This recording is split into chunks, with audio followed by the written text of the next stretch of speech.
আমি এখন যে ঘটনাটি শেয়ার করছি এটা আমার নিজের সাথে ঘটেছে। This is a very real story and recently এই ঘটনাটা ঘটেছে আমার সাথে, এবং ঘটনাটা যেখানে ঘটেছে সেটা ওমানেই। যাই হোক, আমি সরাসরি ঘটনায় চলে যাই। ঘটনাটি 2013 সালের রমজান মাসের মাঝামাঝি সময়ে। আমার এখনো মনে আছে যে 15 রমজানের রাতে ঘটনাটি ঘটে আমার সাথে। যেহেতু রমজান মাস ছিল, তো রোজা রাখার জন্য যে জিনিসটা বেসিক্যালি আমার দরকার ছিল তা হলো ভোর রাতের খাবার, অর্থাৎ সেহরি। তো প্রতিদিনের মতো আমি গেলাম আমার ভোরবেলার খাবার আনার জন্য। একটা কথা বলে রাখার দরকার যে আমরা কিন্তু হোটেল থেকে খাবার খেতাম। আমাদের রুম থেকে হোটেলের ডিস্টেন্স ছিল মোটামুটি দূরে, এবং রমজান মাসে যতদিন আমি ভোর রাতের খাবার আনার জন্য হোটেলে গিয়েছি, ভোর রাতে প্রায় 3:30 অ্যালার্ম দিয়ে রাখতাম এবং খাবার নিয়ে আসতাম। তো যেদিন ঘটনাটি ঘটে ওই রাতে আমি অ্যালার্ম দিতে ভুলে যাই। তো হঠাৎ করে ওই রাতে আমার ঘুম ভাঙে। তো আমি টাইমটা না দেখে খাবার আনার জন্য হোটেলের দিকে রওনা হই। আমি এখনো বুঝতে পারি না কেন যে আমি ওই রাতে টাইম না দেখে বের হলাম। যাই হোক, আমি বের হলাম। বের হতেই রাস্তায় কেমন যেন নীরব একটা ব্যাপার ফিল করলাম, যে সবটি খুব বেশি নীরব হয়ে আছে, অন্য দিনের মতো না। তো আমি আমার মতো করে হেঁটে হোটেলে চলে গেলাম, এবং হোটেলে গিয়ে আমি একটু অবাক হলাম। হোটেলে আমি ছাড়া আর কেউ নেই। এমন তো হওয়ার কথা না। যদিও হোটেলের কর্মচারীরা খাবারটা তাড়াতাড়ি রান্না করে চলে যায়, বাট যতদিন আমি সেহরি নিতে এসেছি আমার মতো আরো অনেকেই আসতো এবং তাদের সাথে কথাও বলতাম। আমি আজকে কাউকে না দেখে বুঝতে পারছি না যে কেন কি হচ্ছে। তারপর ভাবলাম হয়তো একটু আগে চলে এসেছি, এই ভেবে চিন্তা করলাম যে একটু টাইমটা দেখে নেই। যখনই আমি টাইম দেখি আমার মোবাইলে, আমি বলি যে ও মাই গড, কারণ তখন টাইমটা ছিল ওমানের টাইম রাত 1টা। আমি টাইম দেখে খুব অবাক হলাম। যাই হোক, চিন্তা করলাম হয়তো আমার ভুল হয়ে গেছে। এই ভেবে মোবাইলটাতে একটা গান শুনতে শুনতে যাচ্ছিলাম রুমের দিকে। হঠাৎ গানের সাউন্ডটার সাথে একটা অন্যরকম সাউন্ড আমি শুনতে পেলাম। আমি কিছুক্ষণ শুনে শিওর হওয়ার জন্য আমি কিছুক্ষণ শুনলাম, এবং তারপর আমি বুঝতে পারলাম যে আসলে সাউন্ডটা হচ্ছে, এবং সাউন্ডটা ছিল এরকম যে কেউ হাত তালি দিলে যেরকম সাউন্ড হয়, আমি ক্লিয়ারলি সেরকম একটা সাউন্ড পাচ্ছি। যাই হোক, আমি কেয়ার না করে চলতে থাকি। এক সময় আমি বুঝতে পারি যে সাউন্ডটা ধীরে ধীরে বেড়ে চলেছে এবং বেড়েই যাচ্ছে, আগের থেকে অনেক বেশি জোরে হচ্ছে। এবং আমি খুঁজতে খুঁজতে চলতে থাকি এবং চলতে থাকি সামনের দিকে। আস্তে আস্তে আমি একটা শপের সামনে যখন আসি, তখন সাউন্ডটা বেশ বেড়ে গেল। মনে হচ্ছে আমার খুব কাছে থেকে কেউ হাততালি দিচ্ছে। যেহেতু অনেক রাত, সো শপটা বন্ধ ছিল, তো আমি সাউন্ডটার কোথা থেকে আসছে ওইটা বোঝার চেষ্টা করছি। এক সময় আমি বুঝতে পারলাম যে সাউন্ডটা ওপর থেকে আসছে, এবং এখন সাউন্ডটা চেঞ্জ হয়ে গেছে। এখন মনে হচ্ছে কেউ হাত দিয়ে কোনো কিছু টাচ করছে। তো আমার চোখ হঠাৎ করে একটা দোকানের সাইনবোর্ডের দিকে গেল, এবং সাইনবোর্ডটায় আমি 2টা হাত দেখতে পেলাম, এবং হাত 2টা সাইনবোর্ডের মধ্যে টাচ করেছে। তো আমি ভালোভাবে দেখার জন্য রাস্তার এক সাইড থেকে অন্য সাইডে যাই। যাওয়ার পর আমি যা দেখি তা দেখার জন্য আমি মোটেই ওই সময় প্রস্তুত ছিলাম না। আমি দেখি একটা মহিলা দোকানের ছাদের ওপর দাঁড়ানো। তার চুলগুলো ছিল বেশ লম্বা, এবং ফেসটা ছিল চুলগুলো ছিল বেশ র্যান্ডম, তাই লিখেছেন। এবং ফেসটা দেখলে বোঝা খুব কষ্ট হয় যে এটা কি ছেলে না এটা মেয়ে। তবু চুল দেখলে মোটামুটি বোঝা যায় যে না, এটা মেয়ে। আমি দেখলাম ওই জিনিসটা আমার দিকে তাকিয়ে আছে এবং এক দৃষ্টিতে তাকিয়ে হাসছে।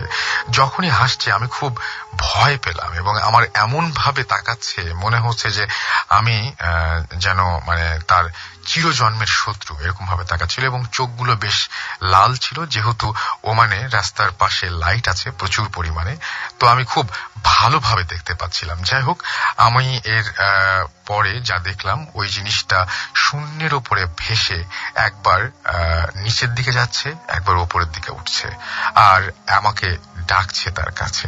এটা দেখে আমি এক দৌড় দিলাম। কিছু দূর গিয়ে আমি পেছনে তাকিয়ে দেখি কিছু নেই, কিন্তু দুর্ভাগ্যবশত আমি দেখি যে রাস্তার পাশে একটা খেজুর গাছের মধ্যে ওই জিনিসটা বসে আছে। তখন আমি ওই জিনিসটার ফেসটা দেখি, খুব বিভৎস মনে হয়।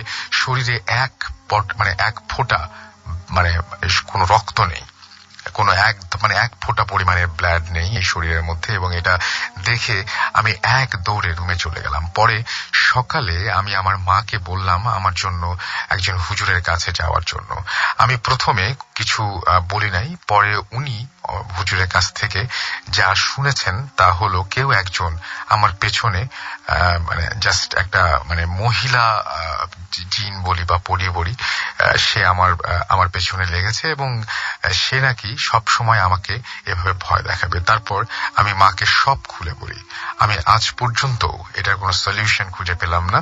এই ছিল আমার ঘটনা। ভালো লাগলে পড়ে শোনাবেন। সত্যি আমি আসলে কতটুকু বোঝাতে পারলাম পড়ে আমি ঠিক জানি না, কিন্তু আপনি রাস্তায় চলতে চলতে দেখেন যে সাইনবোর্ডের ওপরে, অর্থাৎ কোনো সাইনবোর্ড বা বিলবোর্ড যাই বলি না কেন, তার উপরে একটা মহিলা জাস্ট পা ঝুলিয়ে বসে আছে বা এরকম যদি কিছু দেখেন, বা যদি আপনি দেখেন যে খেজুর গাছ, তার মধ্যে একটা মহিলা, তাহলে রাতের বেলায় একা রাস্তা, চারিদিক নীরব, কতটা ভয় লাগার কথা সেটা ভাবলেই বোঝা যায়। ভিডিওর মাঝখানে একটু ব্যাঘাত ঘটানোর জন্য আমি আন্তরিকভাবে দুঃখিত। আসলে এই ধরনের রহস্যময় ঘটনাগুলো খুঁজে বের করতে আমাদের প্রচুর পরিশ্রম করতে হয়। তাই আমাদের কাজ ভালো লাগলে প্লিজ চ্যানেলটি সাবস্ক্রাইব করে আমাদের সাথেই থাকুন। আশা করছি ভিডিওতে লাইক এবং কমেন্ট করে আমাদের উৎসাহিত করবেন। চলুন আবারও সেই ভয়ের ঘটনায় ফিরে যাই। নামটা প্লিজ বলবেন এবং আপনি জানিয়ে দেন যে আপনি ওই সময়, যে সময় আপনি ঘটনাটা বলবেন সে সময় আপনি কি করতেন। আমি রাসেল খান, মাদারীপুর থেকে এসেছি। আমি আমার 3টি অ্যাম্বুলেন্স ছিল, অ্যাম্বুলেন্সের ব্যবসা করতাম। ঢাকা মেডিকেলে আমার 2টি অ্যাম্বুলেন্স ছিল, ওইখানে আমি অ্যাম্বুলেন্সের ব্যবসা করতাম। তো এর মাঝেই আর কি একটি ঘটনা আমার জীবনে ঘটে গেছে, অনেক ভয়ঙ্কর ঘটনা। সেটা ছিল 2008 সালের 29শে ডিসেম্বর।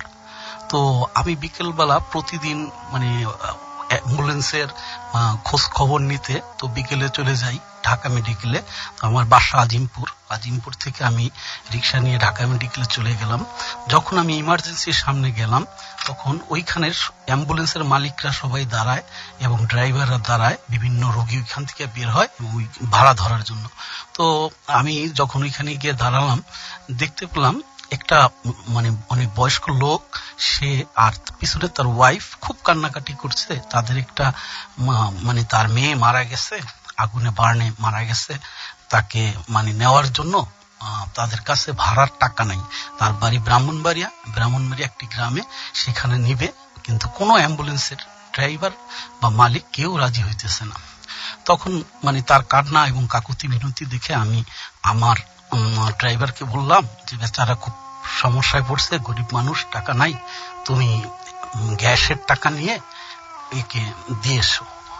পরে ও বলল যে না, আমি এই ডেড বডি নিতে পারবো না। আমি ওরে বললাম যে কেন, কি হয়েছে? আপনি আসেন, আগে ডেড বডিটা দেখেন, তারপর যদি মনে হয় নেওয়ার মতো তাহলে আমি যাব। আমি ঠিক আছে তাহলে চলো। পরে আমি ওই চাচাকে বললাম, চাচা চলেন তো আপনার মেয়েটাকে দেখে আসি। 3তলায় বার্নিং উঠে সেখানে সে মানে ডেড বডিটা রাখা আছে এক সাইডে। তো ওই বিভৎস চেহারা দেখে মানে আমার তার সমস্ত শরীর, গলার অংশ, মুখের অংশ, সমস্ত কিছু পোড়া, শুধু চোখ দুটো, তার পাপড়ি মানে চোখের পাপড়ি পোড়া, চোখ দুটো তাকিয়ে আছে, ঠিক মনে হলো কি আমার দিকে তাকিয়ে আছে।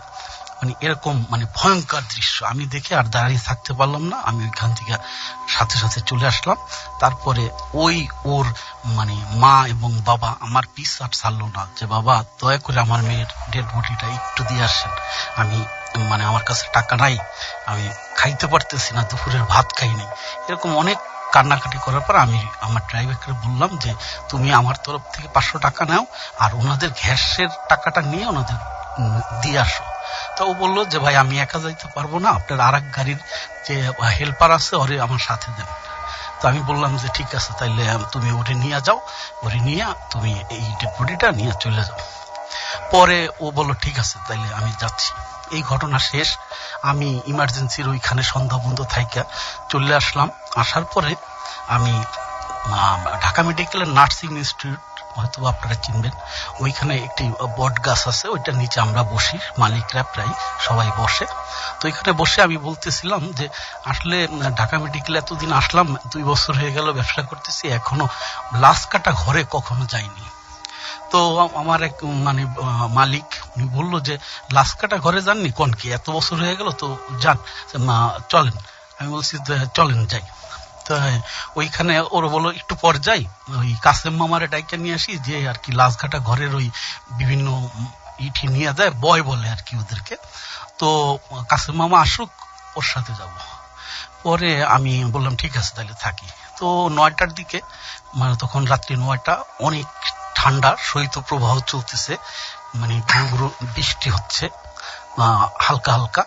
তো আমরা 9টা 9:30টার দিকে ওই লোকটাকে ডাকলো, কাসেম মামা তাকে ডাকলো, সে তাকে বললো যে এই এই আমার বন্ধু এ একটু ভিতরে যাবে, লাশকাটা ঘর দেখবে, তুমি একটু সাথে করে নিয়ে যাও। পরবর্তীতে ওই কাসেম মামা বললো আসেন মামা আসেন, আমার সাথে আসেন। পুরান ঢাকার মানে লোক, ওরা ওই মেডিকেলেই থাকে, 4র্থ শ্রেণীর কর্মচারী। তো আমাকে নিয়ে গেল, নিয়ে সামনে যাইতেই আমি দেখি আমার সেই ড্রাইভার ওইখানে দাঁড়াই রয়েছে। তো আমি বললাম তুই যে কি করস, তুই এখনো যাস নাই? বলতেছে যে না ভাই, যে কি একটা কাগজে সই করা লাগবে, ডেড বডি তো উঠাইছি, ওই কাগজে সই করা লাগবে, এই জন্য এই জায়গায় আসছি। আমি ও আচ্ছা, তাহলে আয় তো আমি একটু লাশ কাটা ঘরে ঢুকবো দেখতে, চলেন চলেন। তো ওর সাথে আমি গেলাম, যাওয়ার পরে ও দরজা খুলে দেয়, আমি আস্তে ভিতরে ঢুকি। তো ওই যে কাসেম মামা বয়, ও ওইখানে যে কাজ করে, তাকে বলতেছে যে মামা সাইন মামার বন্ধু এ একটু দেখবে, আপনি একটু দেখান। আমি যখন মানে একটু ভিতরে তাকাই, তাকিয়ে দেখি সেই মেয়েটি, সেই ডেড বডিটি আমার দিক একদম মানে খুব করে তাকিয়ে আছে। তো আমি আমার সমস্ত শরীর একদম অবশ হয়ে যায়, আমি পিছনে ঘুরেই সোজা বাইরের দিকে আটতে থাকি। পিছনের দিক তাকানোর সাথে সাথে দেখি পিছনে আমার ড্রাইভারও নাই, সেই কাসেম মামাও নাই। তো ওই ভিতরে যে ডাক্তার নাম যে আর কি কাজগুলো করে, উনি আমাকে বলতেছে কই যান। আমি বলতেছি না ভাই আমি আসতেছি, এটা বললে আমি চলে গেছি। দেখে আমি বাইরে গেলাম, বাইরে যাওয়ার পরে খুব মানে ঝোড়ো হাওয়া বাতাস হচ্ছে, আর গুড়ি গুড়ি বৃষ্টি পড়ছে। তো আমি মানে ওইখানে গিয়ে আসতে ওই সেই নার্সিং ইনস্টিটিউটের ওই জায়গা একজন যে ওইখানের পাহারাদার, তার পাশে দাঁড়ায় রয়েছি, কথা বলতে পারতেছি না, এত ভয়, সমস্ত শরীর ঘামিয়ে গেছে, ওই ঠান্ডার মধ্যে আমার শরীর ঘামিয়ে গেছে, মানে এত নার্ভাস ফিল করতেছি আমি। পরবর্তীতে আমি আস্তে আস্তে মানে ওই লাইটটার নিচে অনেকক্ষণ দাঁড়াইলাম, মানে সামনের দিক যে হাঁটবো, হাইটা যে বাসার দিকে আসবো, রিক্সা নেবো, সেই শক্তি আমার নাই, হারিয়ে ফেলছি আমি। পরে যাই হোক, এর মধ্যে ঘড়ির দিক তাকাই দেখি কি যে মানে ওই জায়গায় আমি অবস্থান করতেছি 12টা বাজে গেছে রাত্র। তো আমি বাসায় 10টার এদিকে থাকি না, কিন্তু ওইখানে ঘড়ির দিক তাকাই দেখি 12টা বাজে।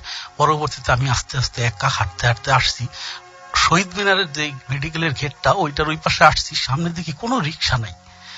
এত ভয় লাগতেছে, 12টা পর্যন্ত ওইখানে চায়ের দোকানগুলো থাকে, সেগুলো বন্ধ, বৃষ্টি হচ্ছে তাই, এবং রিক্সা ভরা থাকে সব সময়, মেডিকেল লোক আসে, কিন্তু ওই দিন কোনো রিক্সা নাই। তো আমি হাঁটতে হাঁটতে ওই শহীদ মিনারের পাশ দিয়ে যখন কিছু দূর আগাইছি, আগায়া ওই জগন্নাথ হলের এই সামনে যে চৌরাস্তার মোড়ে ওইখানে গেছি, পরে ওই ডেড বডিটা, আবার সেই ডেড বডিটা আমার পাশে মানে বলতেছে পানি পানি, একটু পানি দে, একটু পানি দে।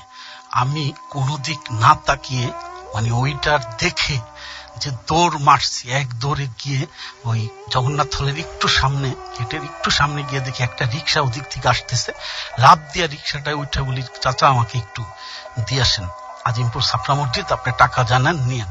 আমি কাঁপতেছি, রিক্সা সহ কাঁপতেছে। তখন রিক্সাওয়ালা বলতেছে যে কি হয়েছে আপনার, কি হয়েছে, আপনি এরকম ঘামতেছেন কে, এমন করতেছেন কে?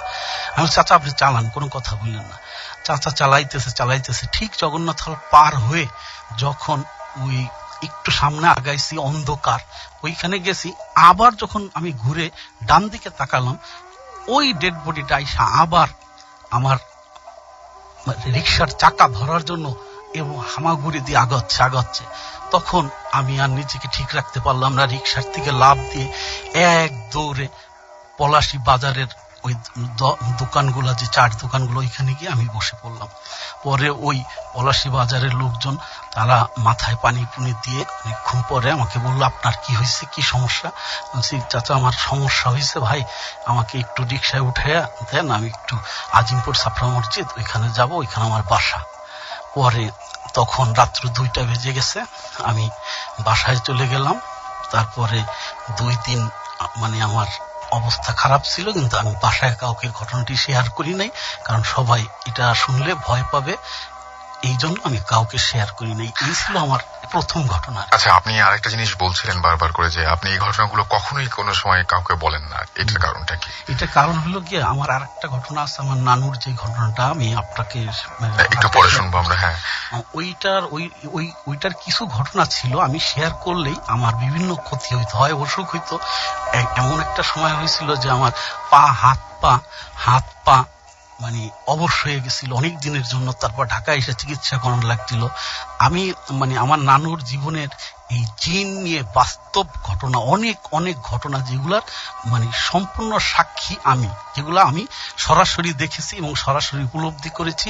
আসলে মানে যারা বলে যে এইটুকুলা কিছু নাই, কিন্তু যার জীবনে ঘটে সে জানে আসলে এটা কি। আচ্ছা ঠিক আছে, আমরা আপনার কাছে আবারও ফিরে আসবো। আমরা এখন সরাসরি ঘটনায় যাব। ধন্যবাদ রাসেল ভাই আপনাকে। আসসালামু আলাইকুম লিসেনার্স, আমি দিনার, আমি এসেছি লালবাগ থেকে। রাসেল ভাই, আমি এখন যার ঘটনা শেয়ার করছি তার নাম হচ্ছে আব্দুর রৌফ। তিনি পেশায় একজন নাইট গার্ড। তো ঘটনাটা শুরু হয় ওনার ছোটবেলা থেকে, সেটা আজ থেকে প্রায় 50 or 55 ইয়ার্স আগে। ঘটনাটি মাদারীপুর জেলার কোন একটি জায়গায় ঘটে। তো উনার যখন বয়স 6, তখন ওনার বাবা মা ওনাকে রেখেই মারা যান। তো উনি যৌথ ফ্যামিলিতে ছিলেন, কিন্তু ওনার যে চাচা ছিলেন, ওনার দাদা দাদি ছিলেন না, ওনার চাচা ছিল, তারপর ওনার আরো যে সব রিলেটিভরা ছিল, তারা ওনাকে তেমন একটা আদর করতো না বললেই চলে। তো উনি খুব অবহেলায় ওনার দিন কাটতেছিল। তো কোন রকম চাচারা যা দিতেন উনি তাই খেতেন। তো একদিনকার সকালের ঘটনা, উনি ঘুম থেকে উঠে দেখেন যে উনি যে রুমটায় থাকতেন, তো উনি দেখলেন ওনার রুম থেকে বেরিয়ে যে ওনাদের উঠানে 3টা পিতলের কলস, এবং 3টা কলসই মুখ লাল একটি কাপড় দিয়ে মানে বাঁধা ছিল। তো উনি কাছে গেলেন, কাছে গিয়ে ভাবলেন যে কে এসে রেখে গেছে এখানে, নাকি কেউ ভুলে এসে রেখে গেছে। উনি এটা দেখার জন্য সামনে যান। তো সামনে গিয়ে উনি একটা কলসের মুখ খুলেন। তো একটা কলসের মুখ খুলে উনি যেটা দেখলেন সেটা হচ্ছে যে অনেকগুলো পয়সা দিয়ে ভর্তি।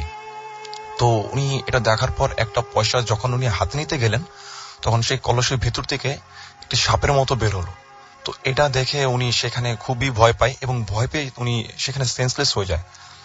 তো যখন ওনার জ্ঞান ফিরে, তখন উনি নিজেকে রুমে আবিষ্কার করেন। তখন ওনার চাচারা ওনাকে জিজ্ঞেস করে যে কি হয়েছিল, তোমাকে এরকম উঠানে অজ্ঞান অবস্থা পাইছি আমরা। তখন উনি সবাইকে বলে যে আমি এরকম 3টা পিতলের কলস দেখছি সেখানে, কিন্তু ওনারা সবাই বলে যে আমরা তো কোনো পিতলের কলস টলস দেখতে পাইনি, এসব কি বলতেছ।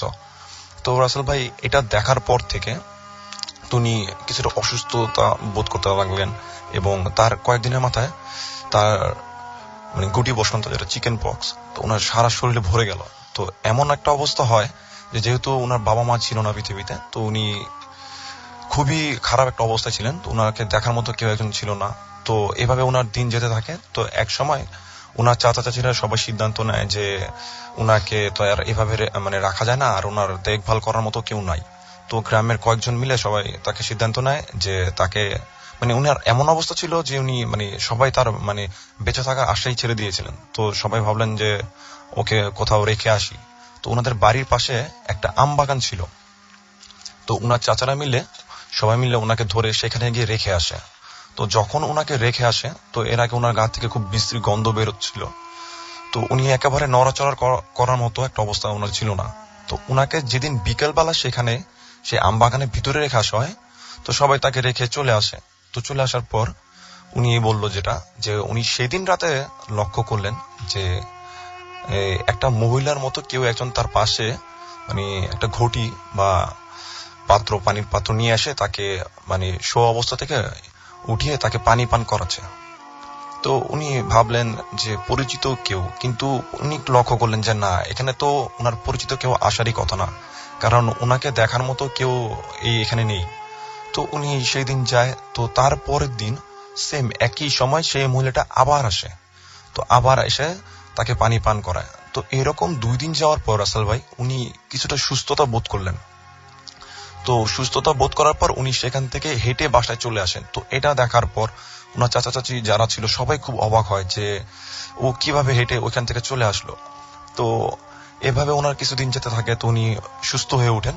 তো গ্রামে অনেকে বলে যে এই রোগটা হলে, এই পক্স হলে, যে মায়ের সেবা পেলে খুব দ্রুত সেরে ওঠা যায়। তো এরকম কিছুদিন যায়। তো বছর 2 পর উনি একদিন বাজার থেকে মাছ নিয়ে ফিরতেছিলেন। তো মাছ নিয়ে ফেরার সময় খুব বৃষ্টি আর ঝড় শুরু হয়। তো তিনি বৃষ্টি দেখে উনি রাস্তার পাশে একটা মসজিদ ছিল, সেই মসজিদের ভিতরে গিয়ে দাঁড়িয়ে থাকেন। তো বৃষ্টি যথারীতি শেষ হয়ে যায় যখন, তখন উনি মাছ নিয়ে বের হন। তো বের হয়ে বাসার দিকে হাঁটতে থাকেন। তো উনি লক্ষ্য করলেন যে হাতে যে উনার মাছ দুটো ছিল, তো ওটা পিছন দিক থেকে কেউ ধরে টান দিচ্ছে। এবং উনি সম্পূর্ণ মানে বুঝতে পারলেন যে এটা পিছন দিক থেকে কেউ টান দিতেছে। তো যখন উনি এটা দেখলেন, মানে খেয়াল করলেন, তখন উনি পিছনে ঘুরে তাকিয়ে দেখলেন যে পিছনে কেউ নেই এবং ওনার আশেপাশে কেউ নেই এবং রাস্তাটা ছিল জনমানব শূন্য। তো উনি অনেক দূর হাঁটার পর জাস্ট উনি এটা, ওনার সাথে এরকম আরো কিছু ঘটনা ঘটতেছিল। তো উনি একটা সময় লক্ষ্য করলেন যে ওনার পাশে যে চকের মতো একটা জায়গা ছিল, যেখানে মানে ফসলি মানে ক্ষেতের মতো। তো ওই জায়গাটা উনি দেখলেন যে রাসেল ভাই বিশাল বড় একটি নৌকা, পালতোলা একটা নৌকা, কোনো মাঝি নেই সেটাতে, এবং সেই নৌকাটা সেই ক্ষেতের উপর দিয়ে চলে যাচ্ছে। তো তখন কোনো বাতাসও ছিল না, কিন্তু উনি যেটা বললো যে এটা অসম্ভব একটা ব্যাপার, এবং সেখানে কোনো পানি ছিলই না। এবং ক্ষেতের উপর দিয়ে যখন এটা চলে গেল নৌকাটা, তো উনি খুবই ভয় পেয়ে যায় সেখানে। তো উনি ভয় পেয়ে সেখানে দাঁড়িয়ে যায়। তো রাসেল ভাই ওই সময় উনি দেখলেন যে সেখানে কোত্থেকে যেন একটা ঘোড়া আসে ওনার কাছে। তো উনি খুব অবাক হয়ে ওখানেই ঘোড়াটার দিকে তাকিয়ে থাকেন। তো এবং তখন উনি লক্ষ্য করলেন যে পিছন দিক থেকে একটা মহিলার মতো কেউ একজন আসতেছে। তো উনি মহিলাটাকে দেখে একটু সাহস পেলেন যে কেউ একজন আসতেছে, একসাথে হেঁটে যাওয়া যাবে। কিন্তু উনি অনেকক্ষণ দাঁড়িয়ে সেখানে ওয়েট করার পরও দেখলেন যে উনি মহিলাটাকে যত দূরে দেখছেন কিছুক্ষণ আগে, উনি সেই জায়গাটায়, কিন্তু উনি যে ওইখানে থেমে আসেন, কিন্তু উনি ওনার কাছে আর আসতেছেন না। তো উনি জাস্ট বাসার দিকে রওনা দিলেন যখন, তখন যে ঘোড়াটা আসলো সেখানে, তো ওই ঘোড়াটা তার সাথে তার বাসা পর্যন্ত আসে। এবং মহিলাটাকেও তিনি বারবার পিছনে ঘুরে ঘুরে তাকিয়ে দেখতেছিলেন যে মহিলাটাও তার পিছু পিছে হেঁটে আসতেছে তার সাথে বাসায়। তো উনি যখন বাসায় চলে আসে, তো বাসায় এসে উনি মাছগুলো রেখে যখন মানে বাইরে হয় ঘোড়াটাকে দেখার জন্য, তখন রাসেল ভাই সেখানে কোনো ঘোড়াও ছিল না আর কোনো মহিলাও ছিল না। আর লাস্ট যে ঘটনাটা ওনার সাথে ঘটে, উনি এখন যেখানে কাজ করছেন সেটা হচ্ছে বামনসুর নামের একটা জায়গা, নদীর ওই পার। তো সেখানে উনি নাইট গার্ডে ডিউটি করেন। তো উনি একদিন রাতে ডিউটি দিচ্ছিলেন, 1টা কি 1:30 হবে এরকম একটা সময়। উনি রাসেল ভাই ডিউটি করার সময় একটা সময় লক্ষ্য করলেন যে রাস্তাটার মধ্যে দূরে একটা মহিলার মতো কেউ একজন দাঁড়িয়ে আছে। তো উনি এরকম অনেক দেখে যে রাস্তাতে কেউ হেঁটে যাচ্ছে। তো উনি আর কিছুটা খেয়াল করেন, উনি ওই দিকটায় হাঁটতেছিল আর বাঁশি বাজিতেছিল। তো ওনার হাতে টর্চ লাইট ছিল। তো উনি টর্চ মারতেছেন বিভিন্ন জায়গায় দেখার জন্য। তো উনি যখন একটু কাছাকাছি গেলেন, তখন দেখলেন যে মহিলাটাকে উনি দেখলেন যে বিভৎস একটা চেহারা নিয়ে দাঁড়িয়ে আছে, এবং তার হাত দিয়ে এবং তার পা দিয়ে রক্ত পড়তেছে। তো এবং উনার দিকে আসতেছে, উনার দিকে আসতেছে। তো উনি দেখলেন যে ওই যেখান দিয়ে হেঁটে আসতেছে মহিলাটা, তার ওই জায়গাটায় মানে রক্ত পড়েছিল। তো এটা দেখার পর রাসেল ভাই উনি খুব ভয় পায়। তো উনি ভয় পেয়ে মানে নিজে নিজে আশেপাশে যারা ছিল তাদেরকে ডাকতে শুরু করলেন যে এখানে কে আছেন দেখেন, আর উনি খুব বাঁশি বাজাতে লাগলেন। তো তখন উনি তার পিছন দিক থেকে মানে কারো হেঁটে আসার শব্দ পেলেন। তো যখন তিনি তার পিছন দিক থেকে কারো হেঁটে আসার শব্দ পেলেন, তখন তিনি পিছে তাকিয়ে দেখলেন ওই যে মহিলাটিকে যাকে তিনি ছোটবেলায় দেখছিলেন আমবাগানের ভিতরে এবং যেদিন মাছ নিয়ে ফিরতেছিলেন, সেই মহিলাটি তার পিছন দিক দিয়ে হেঁটে আসতেছে। এটা দেখার পর রাসেল ভাই যখন উনি সামনে ঘুরে টর্চ ফেলে, তো সামনে ঘুরে দেখে যে বিবস্ত্র চেহারার মহিলাটিকে উনি সামনে দেখছিলেন সেটা নেই। তো এটা দেখার পর উনি আবার পিছনে ফিরে তাকান এবং পিছনে ফিরে তাকিয়ে দেখেন যে পিছনে যে মহিলাটাকে তিনি দেখছেন একটু আগে, সেই মহিলাটা ওনার সাথে নেই। তো এটা দেখার পর আসলে উনি খুবই ভয় পান। তো উনি অনেক যারা জিন তারায় বা এরকম যেসব বুজুর্গ লোক আছে উনি তাদেরকে কাছে গিয়ে বলেন ঘটনাগুলো, তারা কেউ তার কোনো সলিউশন দিতে পারেননি এবং কেউ বলেনি যে তার সাথে কোনো খারাপ জিনিস বা ভালো জিনিস আছে কিনা। কিন্তু রাসেল ভাই উনি প্রায় সময় এই মহিলাটিকে দেখতে পায় এবং আমি যদি রাসেল ভাই কখনো সুযোগ পাই ওনাকে নিয়ে আসবো, ওনার সাথে এই মহিলা নিয়ে আরো কিছু ঘটনা আছে। অনেক ধন্যবাদ আপনাকে। আমরা চলে যাব আমাদের প্রথম অতিথির কাছে, তার পরবর্তী ঘটনায়। আপনার নামটা একটু প্লিজ বলবেন আরো একবার, আরেকবার বলতে হবে আপনার নামটা। আমি রাশিদুজ্জামান খান রাসেল, মাদারীপুর থেকে এসেছি। তো আমার এখন যে ঘটনাটা, আমাকে আপনার একটা প্রশ্ন ছিল, ডক্টর সারওয়ার করেছিলেন। লাস্টটা শেষ পর্যন্ত পৌঁছানো হয়েছে এবং ভালোভাবে পৌঁছে দিয়ে আসছে ড্রাইভাররা। পরের দিন আমার সাথে দেখা করেছে। ওকে, আমরা দ্বিতীয় ঘটনায় চলে যাই। দ্বিতীয় ঘটনাটি আমার নানুকে নিয়ে, আমার নানুর ঘটনা সম্পূর্ণ। এই ঘটনাটি আমার পরিবারের যারা আছে মানে তারা সবাই কম বেশি জানে যে আমার দুই মেয়ে আজকে আপনার সঙ্গে এসেছেন। মাকটুন এবং অর্পা আমার সঙ্গে আসছে। আমার মানে অনেক মামাতো ভাই, খালাতো ভাই সবাই এই ঘটনাগুলা শুনছে এবং মানে শুনতেছে এখন রেডিও ফুর্তিতে। সবাইকে আমি শুভেচ্ছা জানাচ্ছি এবং সকল লিসেনারকে নতুন বছরের শুভেচ্ছা জানিয়ে আমি আমার ঘটনায় চলে যাচ্ছি। তখন আমি ক্লাস 10-এ পড়ি। তো আমার নানু তাকে নিয়ে পরীক্ষা শেষে মানে বেড়াইতে যায় তার দেশের বাড়ি সুরেশ্বর, যেটা শরীয়তপুর জেলায় হালুইসার গ্রামে। তো ওইখানে যাওয়ার পরে একদিন রাত্রে আমার নানুর চাচি এবং নানুর ভাই দুজনে মানে আমার নানুকে নিয়ে ওই ভারে বসে, আর কি বলে এটা, ভারে বসে আল্লাহ আল্লাহ জিকির করে, অনেক মানে মানে জিকির করতে থাকে। এটা হলো জিন তাদের সাথে আনে আর কি, যেটাকে বলে। তো আমার নানু এটা জিকির করছে, হঠাৎ মানে আমার মানে ভয়টা শুরু হয়ে যায় যে হঠাৎ আমার নানু লাফ দিয়ে উঠে হি হি হি হি করে একটা প্রচন্ড শব্দ করে সে দাঁড়িয়ে যায়। তার চোখ দুটো মানে রক্তে লাল, এরকম দেখতে প্রচন্ড ভয়ঙ্কর। আমি ওইটা দেখে নিজ দিক করে আমি বসে যাই। তারপর ওরা আমার ওই নানা এবং নানুর চাচি তাকে অনেক প্রশ্ন করে। সে বিভিন্ন প্রশ্ন বলে যে আমি নদীর পাড়ে থাকি, রক্ত খাই, মোরগ খাই। তোমার এই বাল্যক যাকে মানে যার সাথে আসে তাকে বাল্যক বলে। এই বাল্যক তো আমাকে আগে অনেক মানে খাওয়াইতো, এখন খাওয়ায় না। এটার একটা ঘটনা আছে যে আমার নানুকে স্বপ্নে দেখাইতো আগে যে একজন হুজুর সে এসে বলতো যে তুই অমুক জায়গায় 2টা মুরগি, কালো মুরগি রাইখা দে। তো নানু আমাদের সাথে আলাপ করতো, নানার সাথে আমার খালারদের সাথে। তারা বলতো তোমার যেহেতু স্বপ্নে দেখায় তুমি দিও। আমরা ওই মানে 2টা কালো মুরগি এনে ওই আমার নানুর বাড়ির পিছনে, এটা মাদারীপুরের, যখন রাখতাম রাত্রেবেলা মানে সন্ধ্যার দিকে রেখে আসতো। ও যেইভাবে বলতো ওইভাবে মানে বেঁধে রেখে আসতো। সকালবেলা দেখতাম ঠিক ময়লা ফালায় যেখানে, ওইখানে শুধু পশমগুলো আছে, আর কিচ্ছু নাই, মুরগি 2টা নেই। এরকম মানে কয়েক সপ্তাহ দেওয়ার পরে আমার মানে নানুর অনেক মানে অসুস্থ হয়ে পরে পরে সে এক হুজুরের কাছে যায়।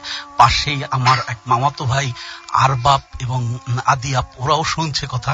ওর দাদা এইগুলার চিকিৎসা দিত, তার কাছে যায়। দেওয়ার পরে সে বলছে যে আপনি আর এইগুলা করেন না, দিয়েন না, এটা একটা শয়তানের খেলা। পরবর্তীতে যাই হোক ওই ঘটনা চলে গেল। আমি ওই নানুর বাড়ি, তাকে জিজ্ঞাসা করে এর মধ্যে ওই মানে আমার নানু বলতেছে যে এই বাড়িতে 3 মাস পরে একটি বিয়া হবে, বিয়া ঢোল ঢক্কর বাজায় বিয়া। আপনার মানে ওই 3 মাস পর যখন 3 মাস শেষ হয় ওই দিনই আমার এক মামি সে বিষ খেয়ে ওই বাড়িতে মানে যেদিন ও বলেছিল ওই দিনই মারা যায়। মানে বিষ খেয়ে সে আত্মহত্যা করে। আমার মামি, সেই মামি তখন ক্লাস 10-এ পড়তো আমার মতোই, মানে আমিও 10-এ পড়তাম, মামিও 10-এ পড়তাম। আমার মামা মানে বিয়ে করেছিল নতুন, 6 মাস হবে, ঠিক 3 মাস পর আমার নানি মারা যায়। তার মানে যা বলছিল সত্য হয়েছিল। যাই হোক, আমি আমার মূল ঘটনায় চলে যাই। পরে আমার নানি যখন মানে এইগুলো জিজ্ঞেস করেছে, হঠাৎ আমার নানি মানে ভার চলে যায়, সে অজ্ঞান হয়ে পড়ে যায়। তো আমি মানে আমার খুব বাথরুম চাপে। তো গ্রামের বাড়ি, তো ঘরের পিছনে বিরাট একটা মানে বাগান, জঙ্গল, ওই জঙ্গলের এক সাইডে বাথরুম, একদম এক সাইডে। তো আমি আমার ওই নানাকে বলি, নানা আমি একটু বাথরুমে যাব।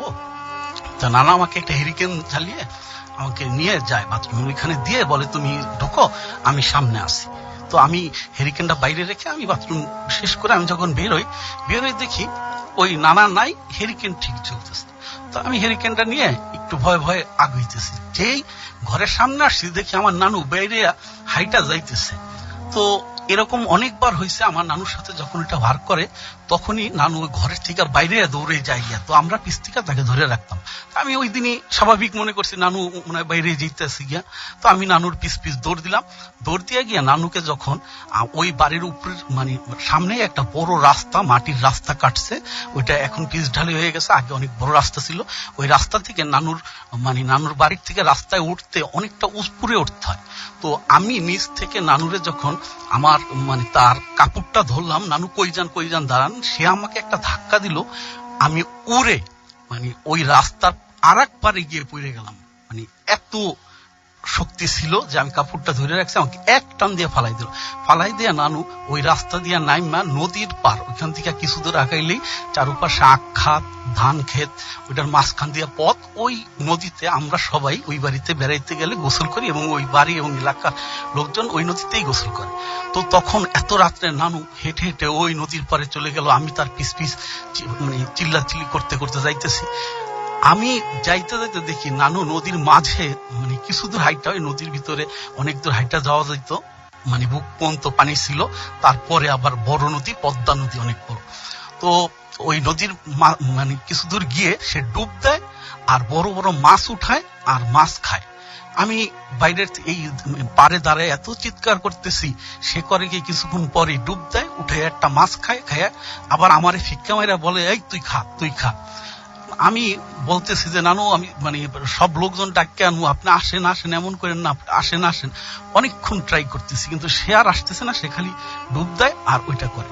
তখন দূর থেকে একটা নৌকা, বড় নৌকা আসতেছে।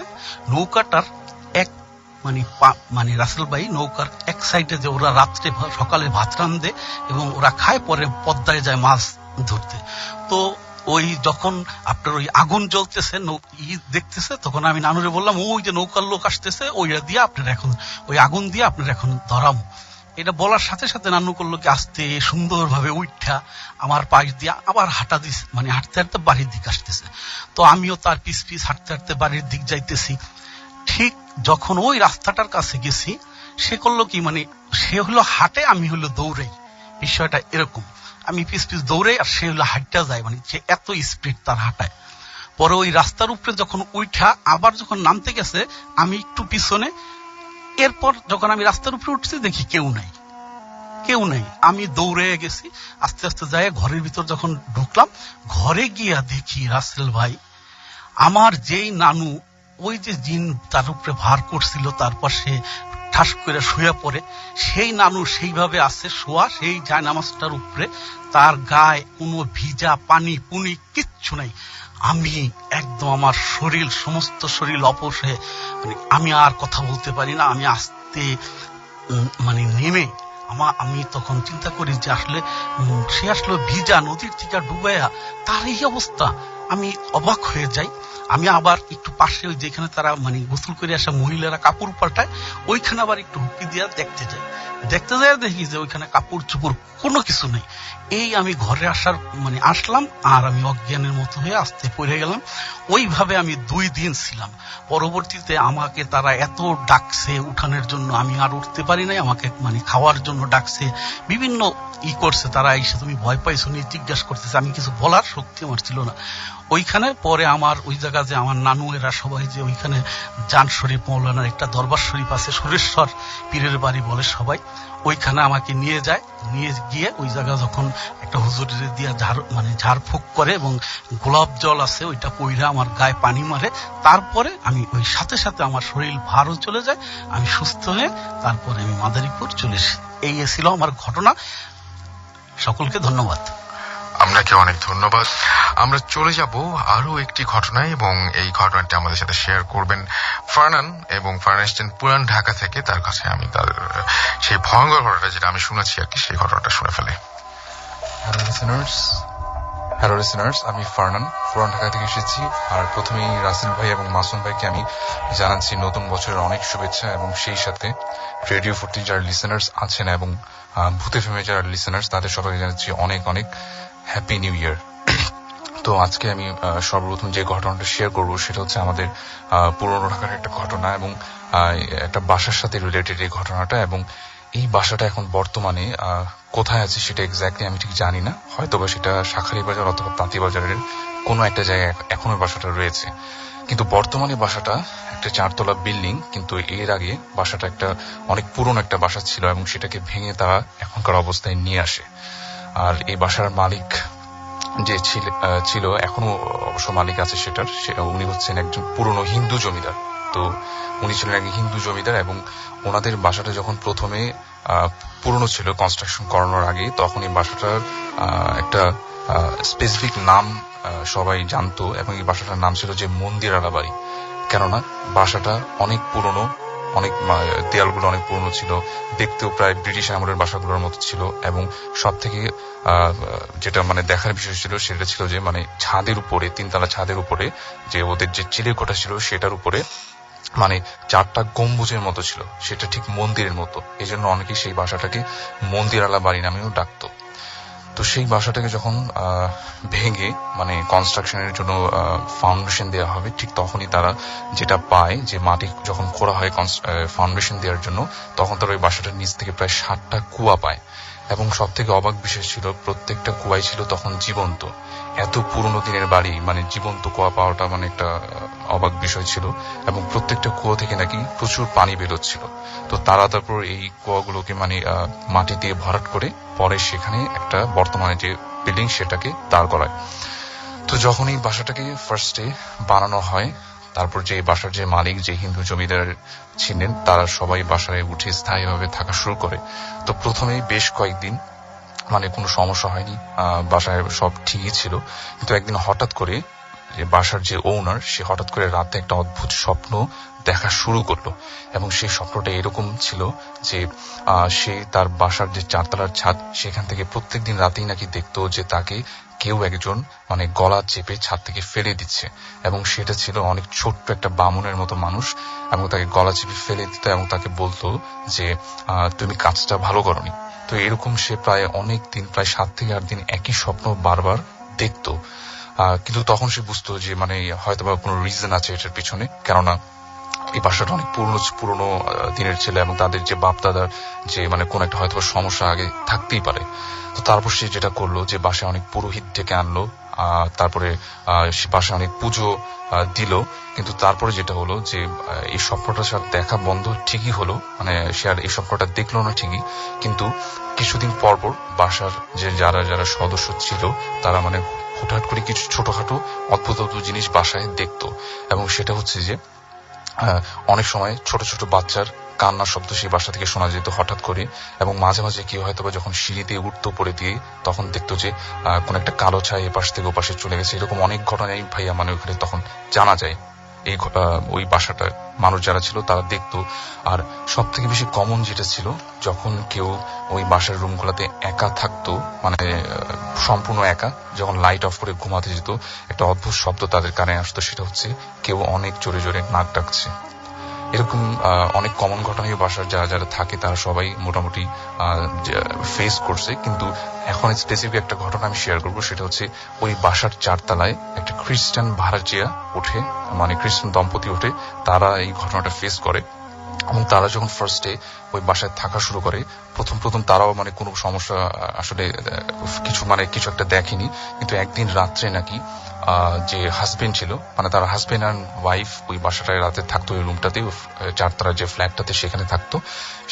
একদিন রাতে হাজবেন্ডকে সম্পূর্ণ একা সেই বাসাটাতে রাত্রে থাকতে হয়।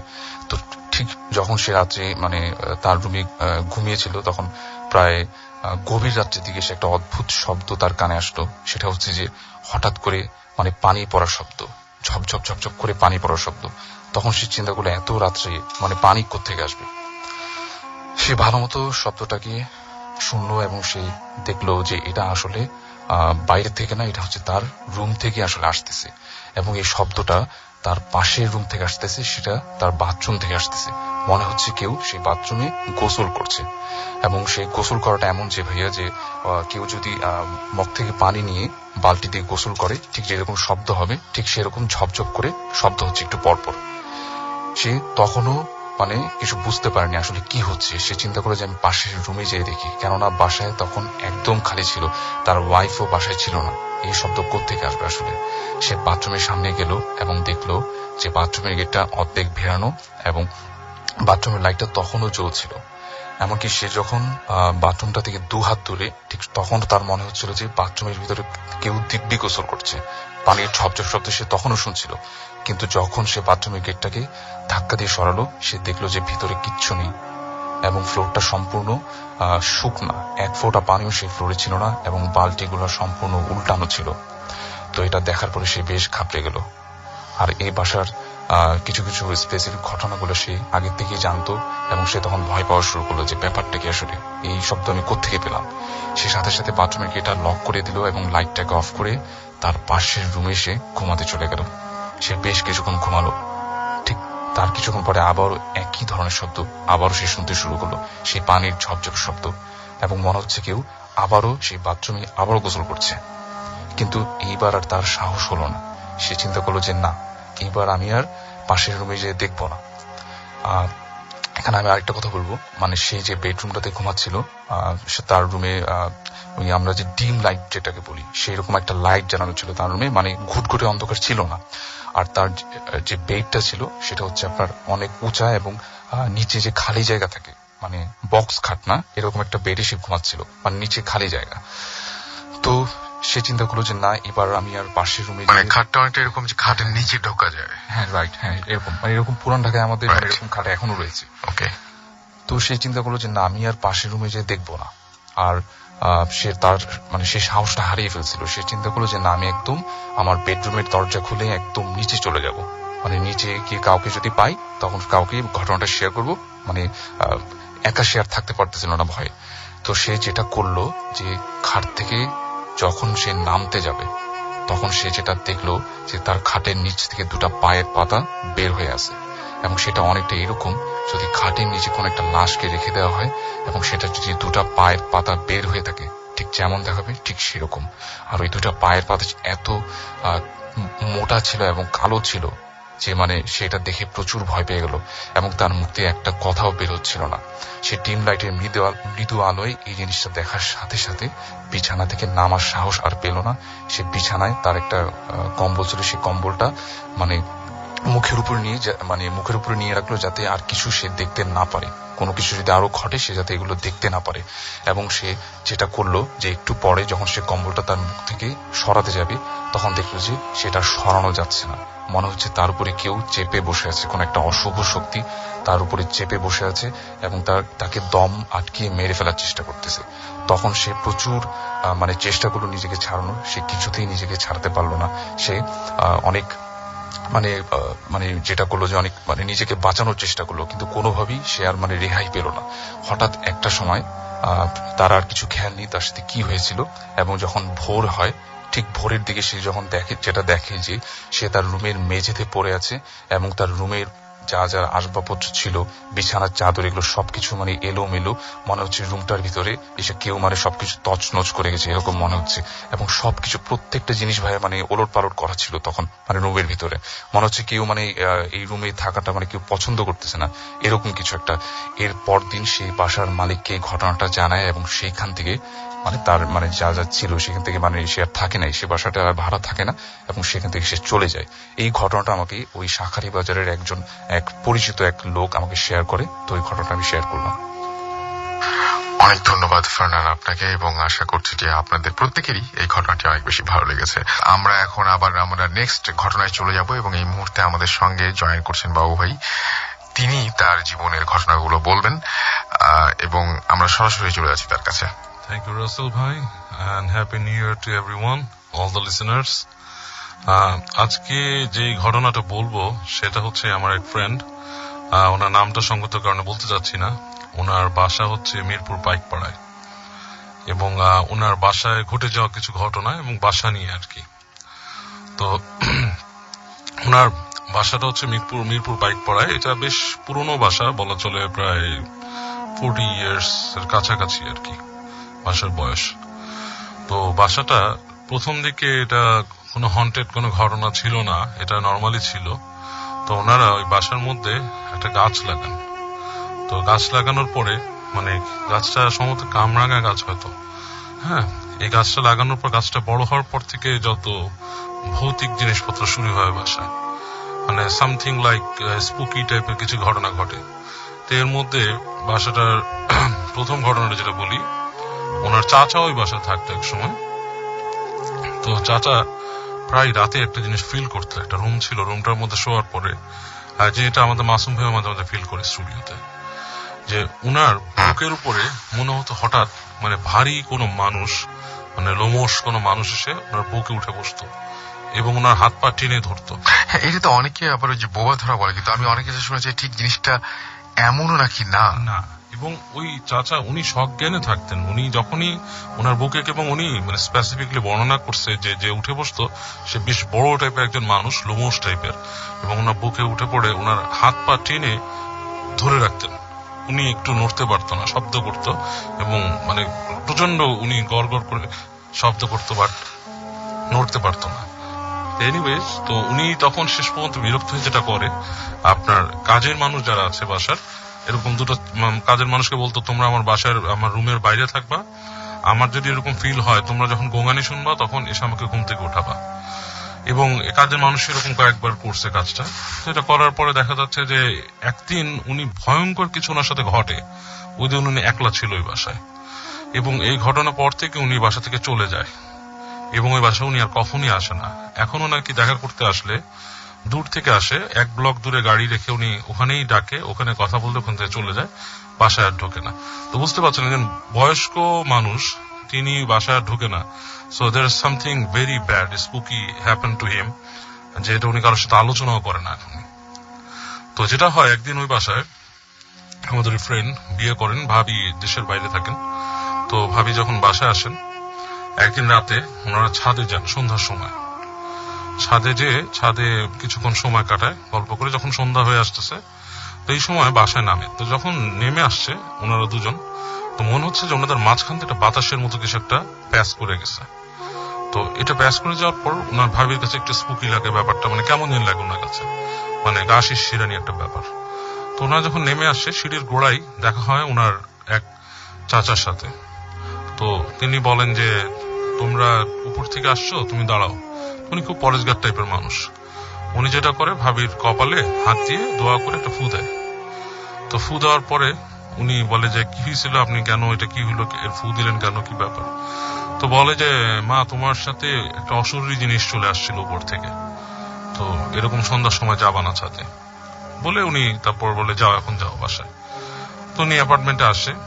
তো ওই দিন গভীর রাত, ওই ফ্রেন্ড উনি কাজ করছেন পিসিতে রাতে, ভাবি শুয়ে আছেন বিছানায়, ঘুমায় গেছেন। তো এরকম সময় হঠাৎ করে ভাবি মানে ওনার নাম ধরে আস্তে আস্তে ডাকতেছে। ডাকটা অদ্ভুত টাইপের, হ্যাঁ, যে যেমন ধরেন ধরলাম ওনার নাম, ধরেন যে কোনো একটা এক্স ধরলাম আর কি, আস্তে আস্তে ওনার নাম ধরে ডাকছেন। তো নাম ধরে যখন ডাকছেন তখন উনি আস্তে আস্তে বলছে, কি ব্যাপার, ডাকতেছো কেন? তো কোনো রেসপন্স নাই। তো উনি একসময় ওই ইসের থেকে, চেয়ার থেকে উঠে যে ভাবির কাছে যায়, যে বলে, কি ব্যাপার, ডাকতেছে কেন? তখন ভাবি মানে থাপ করে চোখ মেলে, এবং চোখ মেলাটা খুব অস্বাভাবিক, যেমন একটা মানুষ যদি হঠাৎ শুয়ে থেকে চোখ মেলে, ঠিক সেভাবে চোখটা মেলে। মেয়েটে, উনি শুদ্ধ ভাষায় কথা বলতেন সবসময়, উনি ঠিক অশুদ্ধ টাইপের ভাষায়, মানে যেটা কলিকল যে টাঙে আমরা কথা বলি, বলে যে, আমাকে ডাকছো কেন, উঠালে কেন ঘুম থেকে, এবং গলার টোনটাই ডিফারেন্ট। তো উনি বেশ থতমত খেয়ে যায়। বলে, কি ব্যাপার? এবং এতটুকু কথা বলে ভাবি আর কোনো কথা বলতে থাকে না, চুপ করে আসছে, তাকায় আছে। তো উনি তখন ভাবিকে জোরে ধাক্কা দেয়। তো জোরে যখন ধাক্কা দেয় তখন মনে হয় তার ঘুমটা দ্বিতীয়বার ভাঙলো। ধর্মর করে উঠে বসে চিৎকার চিল্লাচিল্লি করে যে, আমি এতক্ষণ এমন একটা জগতে ছিলাম অন্যরকম, আমি তোমাকে ডাকতেছি, তুমি শুনতেছো না, চিৎকার করে ডাকতেছিলাম তোমাকে। তখন উনি বলে, না এরকম তো কিছু হয়নি, তুমি আস্তে একবার ডাকছো। যাক, রাতটা অনেকক্ষণ ওনারা কাটিয়ে দেয় ওইভাবে আর কি, জেগে থেকে।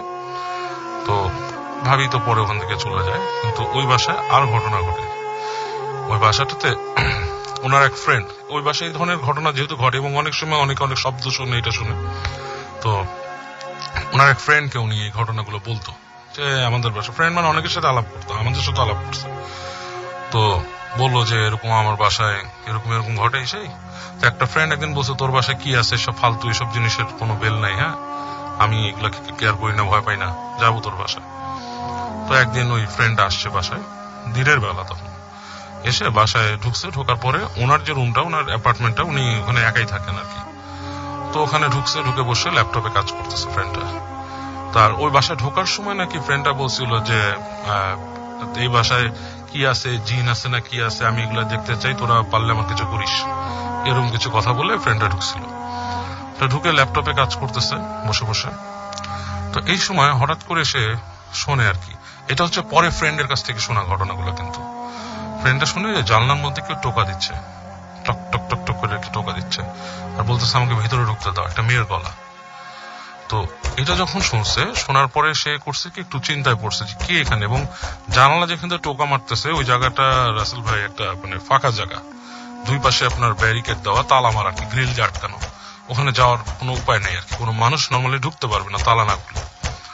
তো এটা শুনে সে একটু চিন্তা পড়লো, জানলার কাছে যে দেখে কেউ নাই। তো সে তারপর করলো কি, হেঁটে গেল, যে আমার ওই যে ফ্রেন্ড ওনাকে ডাকলো, ডেকে বললো যে এই তোর বাসায় আমি আসছি, এখান থেকে আমি শুনতেছি কে যে জানলা নক করে বলছে আমাকে ঢুকতে দেয়, একটা মেয়ের গলা। আমার ফ্রেন্ড বলছে ফাইজলামি করছ নাকি, চল। সে আবার আসছে, এসে উনি জানলাটা খুলছে।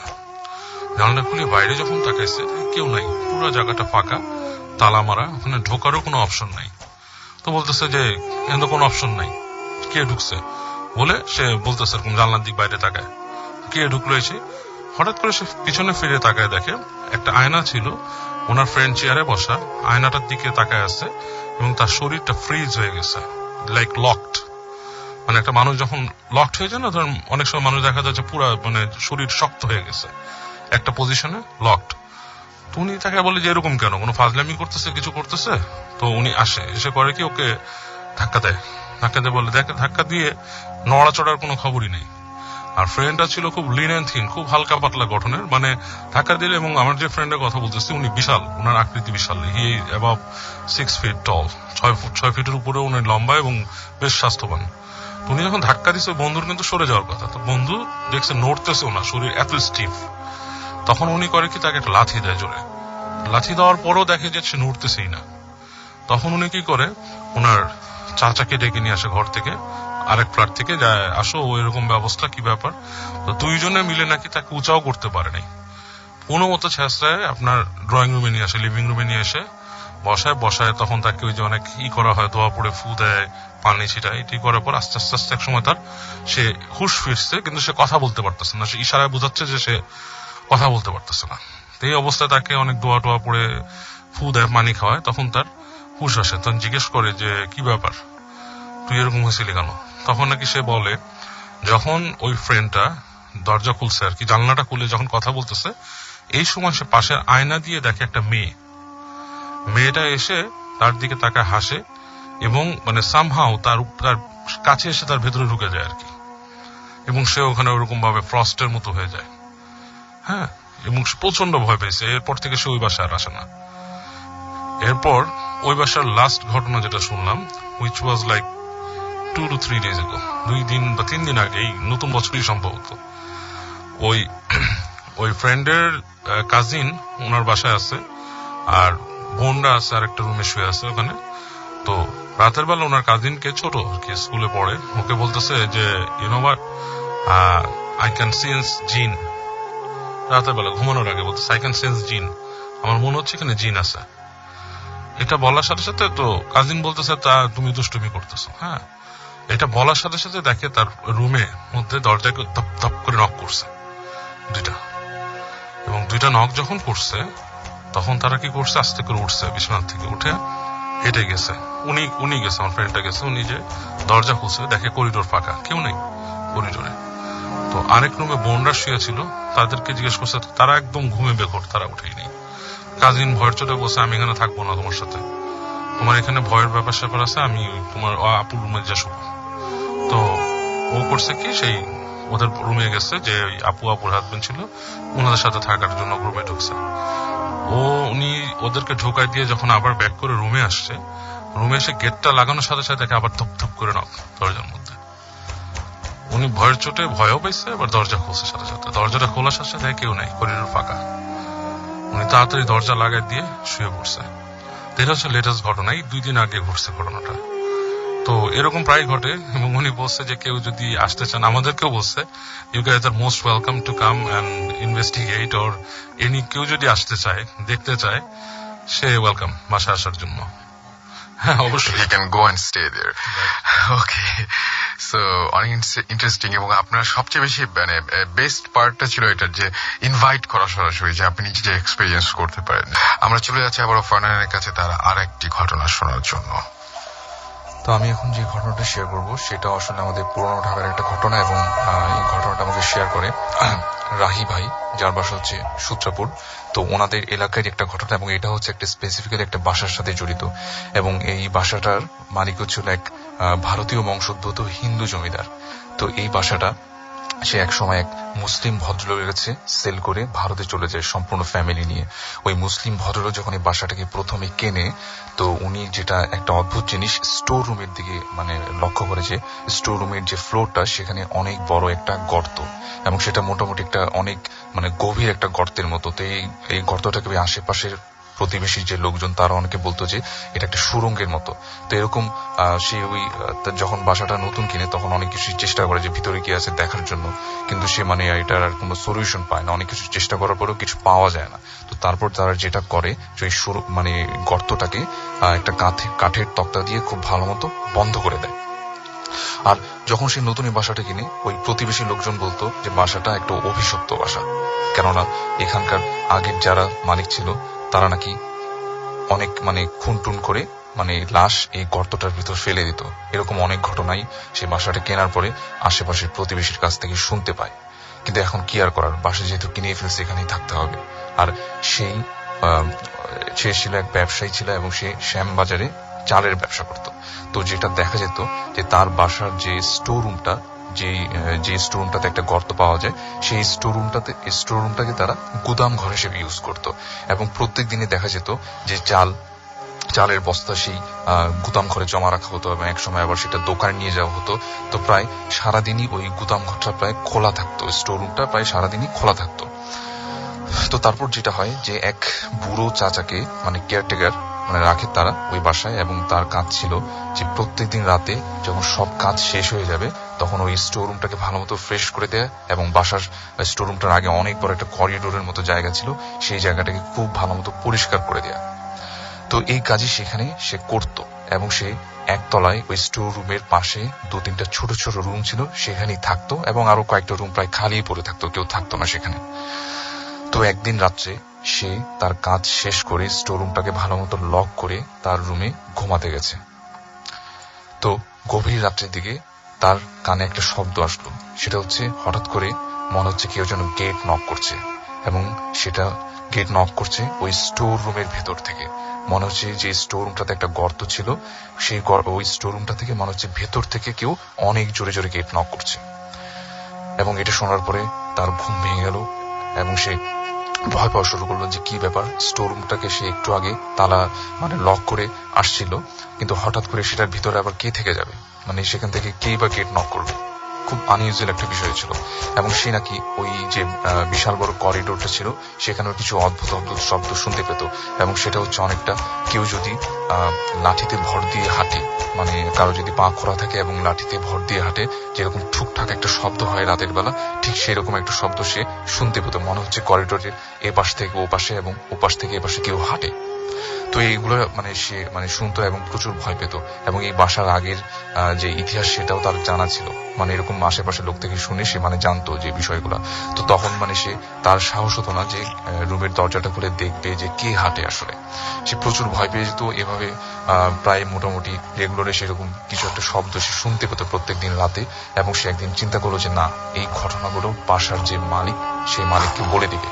এবং সে মালিককে বলল, কিন্তু বাসার মালিক তার কোনো কথাই বিশ্বাস করলো না। সে বললো যে তুমি বুড়ো হয়ে গেছো, মানে উল্টাপাল্টা শুনেছো, এগুলো আমার ঠিক না আসলে, মানে এরকম কিছু হচ্ছে না আসলে। তো তার কথা কেউই বিশ্বাস করতো না। এভাবে আরো কয়েকদিন কেটে গেল, এবং তারপরে একদিন রাত্রে সে তার কাজ শেষ করে মানে স্টোর রুমে ভালো মতো লক করে সবকিছু মানে পরিষ্কার করে করিডোরটাকে ভালো মতো ঝাড়ু দিয়ে তার রুমে ঘুমাচ্ছে। ঠিক গভীর রাতের দিকে আবারও সেই মানে গেট নক করার শব্দ, কিন্তু আজকে গেট নকটা স্টোর রুম থেকে হচ্ছে না। আজকে শব্দটা শোনা যাচ্ছে তার রুমে কে যেন এসে গেট নক করছে, এবং সেটা কয়েকবার নক করার পরে তার নাম ধরে কে যেন একবার একটা পুরুষ কণ্ঠে ডেকে তারপর একদম নিশ্চুপ, আর কিছু শোনা যাচ্ছে না। তখন তার ঘুম ভেঙে যায়, এবং সে মনে করে হয়তোবা দোতলায় বাসার যে মালিক থাকেন ফ্যামিলি নিয়ে, হয়তোবা সে হয়তোবা তাকে নক করে ডেকেছে কোনো একটা কাজের জন্য। সে যেটা করে যে রুমের দরজাটা খোলে, এবং সে যেটা দেখে যে সম্পূর্ণ করিডোরটা একদম খালি, কোনো মানুষ নেই, কিচ্ছু নেই। কিন্তু একটু আগে সে কে যেন তাকে ডেকে গেছে। সে যখনই রুমের ভিতরে ঢুকবে এবং দরজাটা লাগিয়ে দিবে, সে তার চোখে পড়লো করিডোরটার আরেকটা প্রান্তে কে যেন দাঁড়িয়ে আছে। মানে দূরে অন্ধকারে সে ঠিক মতো অস্পষ্টভাবে একটা মানুষের প্রতিচ্ছবি দেখতে পেল, এবং সে অনেক ডাকাডাকি শুরু করলো যে আপনি কে আসলে, মানে কাকে চান। কিন্তু সেটা কোনো অ্যান্সারই দিল না। সে সাথে সাথে ওই যে ছায়া মূর্তিটার দিকে মানে হাঁটা শুরু করলো, এবং একটা সময় সে দেখলো যে এটা আসলে কোনো পুরুষ না, এটা হচ্ছে একটা বৃদ্ধা মহিলার মতো, এবং সেটা হচ্ছে যে একটা শাড়ি পরা ছিল, এবং ছোট মানে অনেক বেটে গরমে একটা বৃদ্ধা মহিলা মানে খুঁড়ি খুঁড়ি হাঁটছে, এবং তার হাতে একটা লাঠির মতো শব্দ। এবং সে তখন এটা দেখার সাথে সাথে তার মনে পড়ে গেলো গত রাতের কথাগুলো, কিছুদিন আগে যে ঠুকঠাক শব্দ সে শুনতে পেত, ঠিক সেই কথাটা মনে পড়ে গেল। সে বুঝলো যে মানে উনি এই জিনিসটাই হয়তোবা মানে আগে শুনতো, এই ঘটনাটাই আগে শুনতো। এবং সে যেটা করলো যে সাথে সাথে মানে পালিয়ে দেখার চেষ্টা করলো যে ওটা আসলে কোথায় যায়, এবং ওটার চেহারা সে কিছুই দেখলো না। দেখলো যে ওটা দিব্যি হেঁটে সেই স্টোর রুমের দিকে যাচ্ছে, এবং স্টোর রুমের দরজাটা খুলে সেই স্টোর রুমটার ভিতরে ঢুকে গেল। সে সাথে সাথে মানে ভয় পেল, এবং প্রচন্ড জোরে তার রুমের দিকে চলে আসলো, এবং তার বুঝতে ভুল হলো না এটা আসলে কোনো মানুষ না। এবং সে তখন ভাবলো এটা কিভাবে সম্ভব, স্টোর রুমের তারা তখনও লাগানো ছিল, এবং স্টোর রুমের চাবিটা তার কাছে ছিল। এটা কোনোভাবেই সম্ভব না যে স্টোর রুমের দরজাটা খুলে সেটার ভিতরে ঢুকে যাওয়াটা। তো তারপরে এই ঘটনাটা সে তার বাসার যে ওনার তার সাথে শেয়ার করলো। তারপরে একই কথা হলো, তার কথা কেউ আর বিশ্বাস করলো না। তারা সবাই বলে যে তুমি হয়তো ভুল দেখেছো রাতের বেলা, এবং তোমার এইসব ঘটনা শুনে বাসার ছেলেমেয়েরা প্রচন্ড ভয় পায়, তোমাকে আর কাজে রাখা যাবে না, এরকম অনেক কথাই বললো। তারপর ওই কেয়ারটেকার মানে যেটা চিন্তা করলো আসলে এই বাসায় আর কাজ করা যাবে না, কারণ এই বাসায় অনেক প্রবলেম সে মানে নিজের চোখে দেখেছে। তারপর যেটা করলো যে সে মানে চিন্তা করলো যে কয়েকদিন পরে কাজটা ছেড়ে দিবে। তার 2 থেকে 3 দিন পরের ঘটনা, এবং এটা হচ্ছে সেই দিন রাত্রে ওই কেয়ারটেকার প্রচন্ড অসুস্থ ছিল, এবং সে যেটা করলো যে সবকিছু মানে কাজ শেষ করে যখন সে মানে ঘুমাতে যাবে স্টোর রুমটাকে লক করে, সে স্টোর রুমটাকে লক করতে ভুলে গেল, এবং সে ওটাকে খোলা রেখে তার রুমে ঘুমাতে চলে গেল। ঠিক একইভাবে গভীর রাত্রের দিকে আবারও একই ধরনের ঠুকঠাক শব্দ সে শুনতে পেল। কে যেন তার মানে রুমে এসে মানে নক করলো, এবং নক করে আবার কিছুক্ষণ চুপ হয়ে গেল। কিন্তু সে চিন্তা করলো যে না, আজকে সে এটা বের করেই ছাড়বে আসলে কে মানে গেটটা নক করে যায়। সে সাথে সাথে রুমের দরজা খুললো, এবং দেখলো যে বাইরে করিডোরে কেউ নেই। দূরে সে স্টোর রুমটা দেখা যাচ্ছে, এবং স্টোর রুমটার দরজা সম্পূর্ণ খোলা। তখন তার মনে পড়ে গেল স্টোর রুমটাতে মানে তালা লাগাতে সে আজকে ভুলে গেছে। সে সাথে সাথে চাবি এবং তালাটা নিয়ে স্টোর রুমটার দিকে হাঁটা শুরু করলো, এবং সে যখন স্টোর রুমটার দিকে একদম সম্পূর্ণ এসে পড়লো, সে দেখলো যে ঠিক সেই গর্তটা কাঠের তক্তা দিয়ে বন্ধ করে দেওয়া হয়েছিল, ঠিক সেখানে একজন সেই বৃদ্ধ মহিলাটা বসে আছে। সে সাথে সাথে জিজ্ঞেস করলো যে আপনি কে এবং মানে কাকে চান। তখন সেটা মানে কোনো কথাই তার সাথে বলে না, এবং সেটা পেছনেও ঘুরে না। তখন সে যেটা করলো যে সামনে গিয়ে ওই জিনিসটাকে ধরলো। সে এটা ধরার সাথে সাথে যেটা ফিল করলো যে প্রচন্ড ঠান্ডা, মনে হচ্ছে কোনো একটা বরফ সে টাচ করলো। সাথে সাথে সে বুঝলো যে এটা আসলে কোনো মানুষ না, সে আবারও হয়তো বা মানে কোনো একটা সমস্যায় পড়ে যাবে এখন। সে সাথে সাথে সেখান থেকে যখনই পালাবে সে দেখলো যে ওটার দিব্যি তার দিকে ঘুরে তাকালো, এবং ওটা যখন তাকালো সে যেটা দেখলো যে ওটার কোনো বৃদ্ধ মহিলা না, পিছন দিকেই দেখে মনে হচ্ছিল যে ওটা কোনো বৃদ্ধ মহিলা হবে, সাদা শাড়ি পরা ছিল যেহেতু, কিন্তু ওটা কোনো বৃদ্ধ মহিলা ছিল না। ওটা সম্পূর্ণ চেহারা বার্ন ছিল, মনে হচ্ছে সারা শরীর পুড়ে গেছে এরকম কিছু একটা অবয়ব, এবং ওটার মানে নাক ঠোঁট কিছুই দেখা যাচ্ছিল না, শুধু দুটো সাদা সাদা চোখ সে দেখতে পেলো। তখন সে সেখান থেকে দৌড়ে পালানোর চেষ্টা করলো, সাথে সাথে সে অদ্ভুত জিনিসটা তার গলা চেপে ধরলো, এবং এরপরে আর তার সাথে কি হয় সে কিছুই জানে না। এরপর দিন সকালবেলা ওই কেয়ারটেকারকে বাসার যারা সদস্য ছিল তারা অনেক খোঁজাখুঁজি করে, তাকে কোথাও পাওয়া যায় না। শেষ পর্যন্ত ওই স্টোর রুমের তালা ভেঙে যখন ভিতরে ঢুকে স্টোর রুমের ভিতরে, তখন দেখে যে সে মানে অজ্ঞান অবস্থায় পড়ে আছে, এবং তার সমস্ত শরীরে লাল লাল মানে আঁচড়ের দাগ মানে, এবং মনে হচ্ছে কেউ ধারালো নখ দিয়ে তাকে আঁচড় দিয়েছে। এবং পরে এই ঘটনাটি সে সবার সাথে শেয়ার করে, এবং যেটা অদ্ভুত বিষয় ছিল যে ওই কেয়ারটেকারটাকে স্টোর রুমের ভিতরে তালা লাগানো অবস্থায় পাওয়া যায়, এবং অদ্ভুত বিষয় সেটা হচ্ছে যে এই তালাটা আসলে কে লাগালো তাকে বাইরের দিক থেকে। তো এই ছিল ঘটনা আমার। Thank you. অনেক ধন্যবাদ ফারনান। রাত তখন 9টা। বাস ছাড়ল, উদ্দেশ্য কক্সবাজার। ইচ্ছা যেন সকাল সকাল পৌঁছানো যায়। ও বলতেই ভুলে গেছি, আমরা ইংরেজি বিভাগ থেকে ট্যুরে যাচ্ছি। যদিও নবম ব্যাচ থেকে আমি একাই, তবে একা লাগছে না, কারণ সবাই খুব বন্ধুত্বপূর্ণ। কিন্তু আরমান ভাই আবার কোনো এক কারণে আমার উপর রেগে আছেন।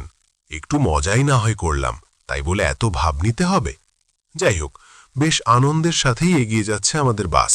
আমরা প্রায় 40 জনের মতো আছি। বাসের পেছনের কয়েকটা সিট ফাঁকা পড়ে আছে। চারদিকটা কেমন যেন থমথমে। হঠাৎ নীল ভাই গিটারে সুর তুললেন। মুগ্ধ হয়ে শুনছে সবাই। এর মধ্যেই আমার চোখ পড়ল রিমি আপুর দিকে। তিনি এমনিতে সবসময় বেশ চঞ্চল থাকেন, তবে আজকের এমন একটা আনন্দের দিনেও তাকে একদম চুপচাপ দেখে বেশ অবাকই হলাম। যাই হোক, ব্যাপারটা পাত্তা না দিয়ে ব্যস্ত হয়ে গেলাম গানের আসরে। কখন যে ঘুমিয়ে পড়েছি মনে নেই। হঠাৎ সবার চেঁচামেচিতে ঘুম ভাঙল। দেখলাম সবাই বাস থেকে নামছে। বুঝলাম সামনের হোটেলে রাতের খাবারের ব্যবস্থা করা হয়েছে। সবাই নেমে গেলেও খেয়াল করলাম রিমি আপু নামছে না। বুঝলাম কিছু একটা গড়বড় নিশ্চয়ই আছে। কাছে গিয়ে দেখি সব সময় হাসি খুশি থাকা আপুটা ভয়ে একদম চুপসে গেছে। জানতে চাইলাম কি হয়েছে। প্রথমে বলতে না চাইলেও অনেক জোরাজোরিতে রাজি হলেন, তবে শর্ত হল ভয় পাওয়া যাবে না। মেনে নিয়ে বললাম, চলেন খেতে খেতে শুনি। আপু যা বললেন তা শুনে আমি হতভম্ব। এটাও কি হতে পারে? উনি নাকি গত রাতে স্বপ্নে দেখেছেন আমরা যে বাসে ট্যুরে যাচ্ছি সেটিতে নাকি কয়েক বছর আগে কিছু দুষ্কৃতিকারী ডাকাতি করে এবং একটি মেয়েকে নির্মমভাবে শেষ করে দেয়।